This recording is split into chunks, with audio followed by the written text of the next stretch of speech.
ଯୁବକ ସମିତି ମୋତେ ସୁଯୋଗ ଦେଲେ, ପ୍ରଭୁ ମୋତେ ବ୍ୟବହାର କରିବେ। ପ୍ରଥମରେ ଯୁବକ ସମିତିକୁ ଧନ୍ୟବାଦ ଅର୍ପଣ କରେ।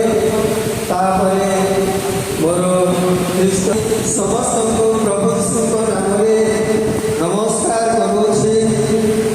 ଆଉ ମୁଁ ତୁମ ନିକଟରେ କ'ଣ କହିବି ତାହା ମୁଁ ଜାଣିନାହିଁ, କିନ୍ତୁ ପ୍ରଭୁ ସେ ନିଜେ ପ୍ରକାଶିତ କରନ୍ତି।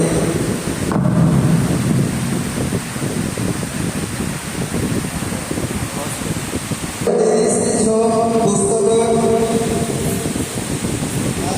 ଗୋଟିଏ ଗୀତ, ତାର ଘୋଷା ପଦ ଆପଣମାନେ ମଧ୍ୟ ବୋଲିପାରିବେ। ମନ ଆତ୍ମା ଯୀଶୁଙ୍କୁ ଦେବି, ମନ